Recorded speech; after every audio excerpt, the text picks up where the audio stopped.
see this shit? Kenya ass knows she is one damn shit starter. My ass is laid like, are you on medication? Bitch. Bitch. Porsha was so baffled and bewildered she couldn't do shit but storm about the place. Porsha say, bitch, I didn't come down here today for you bitches to embarrass me. Listen, that's just like Dr. Heavenly with Lisa Nicole calling her alcoholic. People ain't with you trying to make them out to have medical conditions all down to the TV. No, she said. Poor Porsha didn't know what the fuck to do except exit stage right. That shit was hilarious. Porsha ass came to eat a piece of cheesecake and got served a full dose of whoop ass. Hell, Porsha was so confused she didn't know what the fuck was going on. Then it didn't make it no better that Candy jumped in and then Phaedra was trying to reiterate what she was saying and Cynthia was trying to put it in layman's terms and Sheree was just soaking it up because you know she about to run and tell probably Marlo or whoever she could tell who ain't there, 'cause that's what Sheree do. Porsha just had that shit coming at her from all sides. Mama just ain't know what to do except run out the place. Yes, God, Porsha. Yes, God, baby. I teach how to run out the scene and how to be a rich white woman 102, baby. When the kitchen get too hot, bitch, run for cover! Lord have mercy, Jesus. But before we get into Kenya and her mess, let's start at the very beginning. The Thelma and Louise moment with Phaedra and Kenya. You know, I feel bittersweet about Phaedra and Kenya and their new relationship. You know, Kenya was so low down in the beginning with that Apollo stuff and the way she was digging at Phaedra and hitting at Phaedra. That I just don't really know, me being the person that I am, that I would fuck with Kenya like that. But I guess seeing it so, Apollo is in prison and is no longer a part of Phaedra's life and she, you know, is divorcing him and all that kind of stuff. I guess Phaedra's able to sweep it under the bridge or whatever. I will say this, in all seriousness, I think of all the housewives and a lot of the reality TV people who do things for charity, I really enjoyed this event that Phaedra did. You know, and I'm not shading anybody, but it feels like a lot of other people do it for vanity. You know, they send a tweet or they may donate something or they may post something on their Instagram, but that's the extent of their charity work. Whereas Phaedra used the platform to build something, you know, that manifested into this nice camp. And then those kids got on there and told their stories, and it just was, it was important.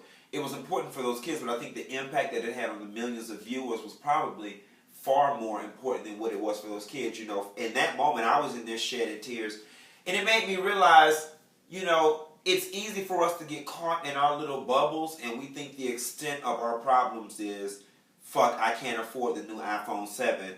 Or fuck, Apple got another update and I need to go buy a new iPad. You know, those are the extent of a lot of our problems, and we think the world is just our little bubble. Then you realize, you know, there are people out there with real issues.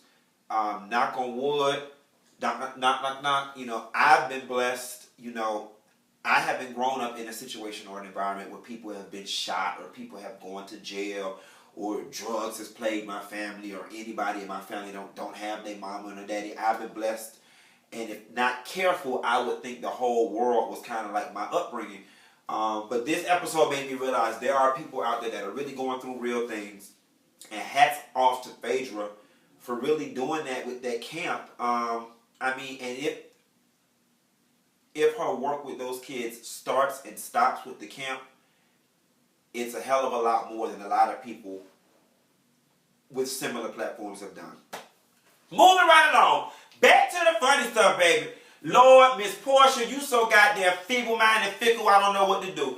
On one token, you want this man to nut up in you so you can have a damn baby, and then, you know, you open to the idea of marriage. What you really do want is the husband, the wife, the 2 kids, the 1.5 dog, and the picket fence. But you are willing to settle for a baby. Here it is, you found the man, you're happy about him, the man trying to make the provisions to be with you, and then the man told you, as a result of you being who you are and the type of job that I have, them people called me in the office and basically said, I gotta stop fucking with you or keep fucking with you and walk away from the job. The man chose to walk away from the job to be with you, and then now all of a sudden you looking like you don't damn want the man, and you damn condemning the damn man for doing what he did. You know, I feel both ways, because don't nobody want to be Candy now taking care of no damn man. See, Porsha ass was nervous, bitch. She said, bitch, you not, your name might, is his name Todd?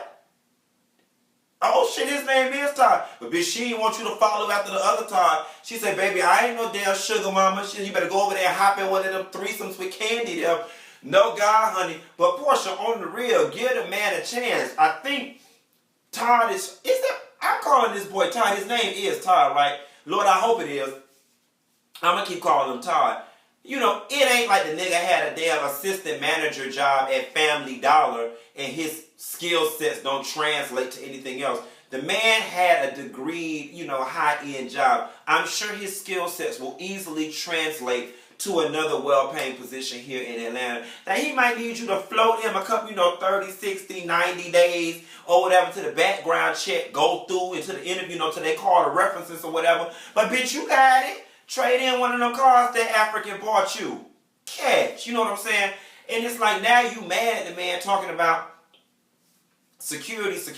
Y'all ain't got married yet. Y'all ain't getting married. The security ain't gone. It ain't like the man been out of work for 9 months. You know what I'm saying? I think he is taking this shit serious, because the only other alternative was to stay on the job and dump your ass. You would have been complaining had he did that. Damned if you do, damned if you don't. But I totally get it. I get it. As a woman, you want a man that's going to be solid, secure, have a job, and take care of the family. But I think you overreacted slightly, because y'all not that deep in a relationship yet for you to be hollering about, I need a man with security. At this point, he's not taking care of you. Y'all are at that stage where, y'all are moving in with one another. Like, listen, here's how I roll, baby. I don't give a fuck what a nigga got. He ain't gotta have no job. He ain't gotta have no car. He can have bad credit and 2 legs, just as long as the shit don't encroach upon how I live. You know what I'm saying? A nigga ain't gotta have no car, just as long as when I'm ready to go to TGI Fridays, he there. Okay? Bitch, he ain't gotta have no job, just as long as he ain't asking me for no money. And bitch, he ain't even gotta have no place to stay, long as he ain't trying to stay here. You see what I'm saying? Long as whatever the fuck he got going on ain't encroaching upon my lifestyle, I'm straight with it. So fall back a little bit before you miss out on the good man. You know what I'm saying? Because I do think Todd is a good man. But girl, on to the main event, baby.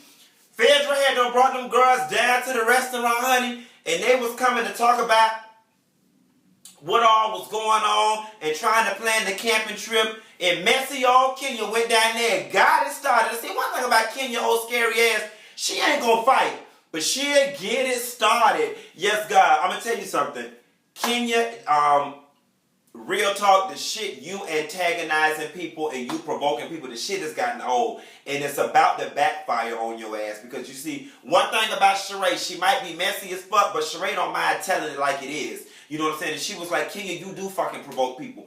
And you do. That shit was embarrassing what you did to that girl. And Kenya, stop trying to sit up here and act like you're scared to be somewhere with Porsha because she gonna run up on you and whoop your ass. Like, girl, cut it out, Kenya. You always doing that victim shit, and it's not cool. Because, Kenya, you gonna fuck around and get somebody fucked up playing that old rich white woman victim. I'm scared. Using those buzzwords. Scared, attacked, threatened, provoked. You good at doing that. And like, I just want to slap the shit out of you, but you will call the police kind of bitch and the motherfucker end up being in prison.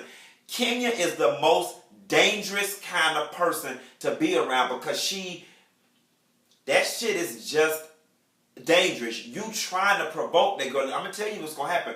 You're going to provoke the wrong person. They're going to beat the shit out your ass. And I am not condoning violence whatsoever. But Kenya is like a damn toddler. They don't understand when you talk to them. And the only way she understands is if you pop her ass. And so you keep fucking with Porsha, because Porsha already got a couple strikes up under her belt. She hit one more person. and it's gonna be done and over. And Porsha got Dish Nation. She got a lot of things going for herself right now. So I totally get why she just ran from that situation. I would have did the same. But here's what the fuck I want you to do. I want you to try Candy. Ain't none of them hoes try Candy with that provoking and fighting shit. I want you to try Sheree. Sheree bout that life. You know what I'm saying? And you know the real bitch your ass ran from last week was motherfucking Marlo Hampton. Now everybody know I don't fuck with Marlo. But, you know what I'm saying? Real is real. She ain't gonna do that shit with Marlo. Matter of fact, your ass was so scared and choked up about what Marlo was gonna do to your ass in that scene, you ran and became a Marlo Hampton apologist real quick. Looking like Stacey Dash over at Fox News apologizing for them Republicans. Your ass was trying to get in Marlo's ass and get nice with her before she had an opportunity to show her ass on you. And Marlo wouldn't even come there for you, your scare ass. She was over there to help Sheree sell them t-shirts that don't nobody want. Okay? Scare ass. Got her from that side. Try Marlo, bitch. Try Marlo. You about that life. You keep fucking with Porsha because you know what buttons to push. Same thing with Matt. I ain't making no excuses for no man putting his hands on you, and I think Matt just need to leave you alone altogether and stop letting you suck him into your world. But you absolutely right what they said. No woman that's been through no domestic violence situation in real life would ever make light of it. And that shit you pull with Sheree, low-key, you pull one of my moves, bitch, when a bitch try to back you up in a corner, just lie on that bitch and make up some more ambiguous shit. Bitch, you ain't heard shit about Sheree being beat up by nobody, because had you did, you'd have spilt it because you messy like that, bitch. Kenya, you are a dangerous, like, Kenya is just dangerous. The bitch is unhappy. She's miserable. Her mammy don't water. Her daddy leeching off of her. Auntie Cisco with that Rottweiler piss color hair don't fuck with her no more. You see, Auntie Cisco said, bitch, you got my name dirty in these Atlanta streets. Chef Moore ain't fucking with it no more. Got their name all tarnished. People seeing the lady Aunt Lori in the mall calling her Auntie Cisco, because I've been reading her ass for the last 2 years on the Instagram. Even Auntie Cisco don't want to fuck with you no more. I'm going to tell you something. My mama said one thing about it. She said when she was living, she said, bitch, if Halle Berry can't keep no man, I ain't worrying about keeping one. Because you know Halle Berry was listed as the most beautiful woman in the world, and she rich. Here it is, and I've said it before. A bitch can't say shit about Kenya Beauty. The bitch is beautiful. The bitch look nice, nice body. The bitch got more money than the average bitch. And I'm going to tell you something. On paper, Kenya, you are the perfect woman. You beautiful, you business-minded, you got money. Anytime you find a woman that meet every criteria that a man would want and she ain't got no man, it's because the bitch crazy. And not only do Kenya not got no man, she ain't got no friends. And I ain't talking about punks. It's easy for women to get along with sissies because it ain't no competition.